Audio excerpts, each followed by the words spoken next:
Okay, so now we're going to actually go into Google Classroom. So I have Google open, and this is going to work best if you use Google Chrome. So let's go ahead and get started. So for accessing Google Classroom, we're going to go to the waffle, and that's this right here.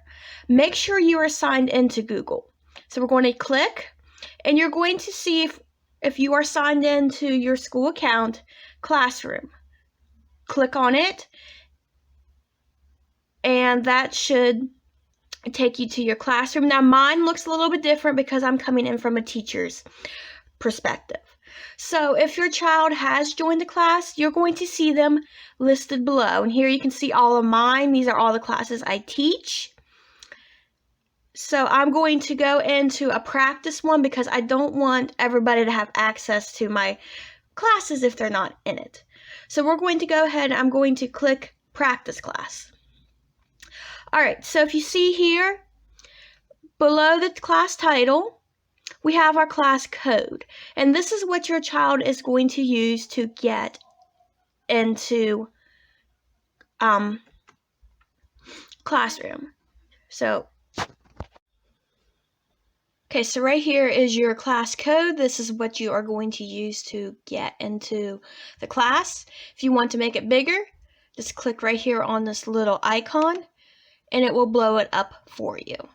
And you just type that in, and your child should be in. Now this link below is the link that will be used to access the Google Meets if you're going to be doing live streams. Okay? And then up here is the different tabs. So here's the stream. This is where like the announcements are going to be posted. And then over here is like the upcoming due dates. If we go to classwork, this is where assignments will be. And your child would just go in, click on it, and an assignment will be here.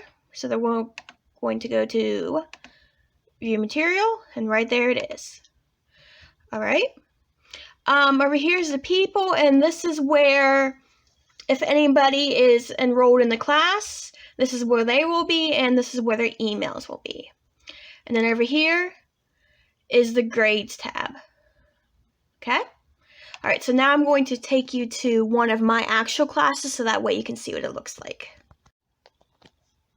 Okay, so here's my 7th grade spelling. Once again, we have the class code, and we'll have the Meet link, which I have not generated yet. All right, so down here we have the stream. I have everything blocked right now. I haven't posted any announcements, but there is things in the class. So to find that, we're going to go to classwork, click on it. And right here, we already have some information. We have the welcome packet and what I have in here. So let's go ahead and see. We're going to hit view material, and we're going to click on it. And here is the Google Classroom Guide for Parents. This is the guide I used in the first video. And you just go through, and you can see it. Now, this is a PDF, so if it's a Google Docs slides or if it's an actual assignment, it may look a little bit different. So you can have the option up here to load it with Google Docs. If you hit the drop down, you can do a PDF. And you can also have the option to connect to more apps. Over here, you can print it. Okay. And then here's another drop down. You can open in a new window. Details, it just gives you a breakdown of all the classes that it is shared with. Okay. All right. And you can download this. I'm not in the student mode, so I'm not able to right now. All right, so let's hit the back button. And let's go to a different topic. And each one of these, like welcome packet, cheat sheets, and the 7th grade year-long spelling, these are all topics. So for cheat sheets, and here we have some commonly misspelled words. We have 2 of them, and then parts of speech to help students with their spelling. So once again, if you want to see it, you can click on it, or let's just go into the topic. So click on cheat sheets, and then you can see everything that's under this topic. And to open it, you just click on it and it's opened. Okay, so let's go back, or you can, let's just go back for a second. So we're going to click on year-long spelling list. All right, so once again, this is a PDF, so we're going to open it. And it's 86 pages, but this is the entire spelling list for the whole year. So that way your child has it all in one place if they happen to forget their book or lose their list. All right. So, and you also have the option to print. Since this is a larger file, I recommend that you just go in and hit the certain lesson you want printed. So let's go out of there. And once again, the next tab is people. I don't have anybody in here yet, but when they are in here, you will be able to see who's all in this class. And grades, here will be the grades. Okay. All right, so here's another classroom setup. You notice I have my banners differently in each class. That's just so that way students are able to pick the class and not get confused, and it also helps me keep everything in line. So this is social studies and history. I have a folder in here for projects. It has your first project in it, design your own country. It's an assignment, but I haven't assigned it yet because I'm not sure when it's going to be due yet.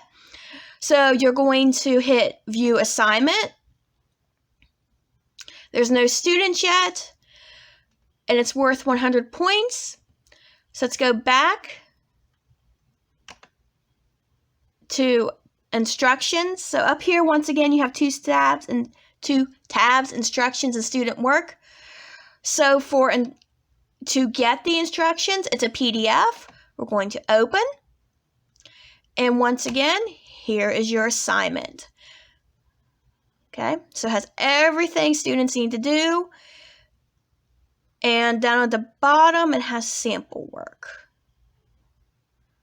And my Teachers Pay Teachers logo, which you guys don't need to see it. All right, so let's look at one more. Let's look at a math one real quick. 8th grade math, once again, we have our 4 tabs. So there's nothing in the stream. We have our class code, and I'll put our Google Meet here. So we're going to classwork. And this one doesn't have as much in it yet because I'm still working on the 8th grade. So we have cheat sheets as our only topic, so we can click on it.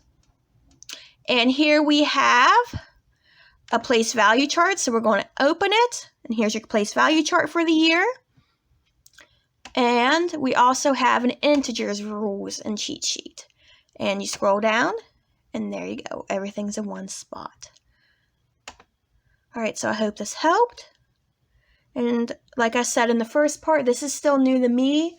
It's going to be new to everybody, but we will get through this and it'll be okay. All right, so I'll catch you guys later.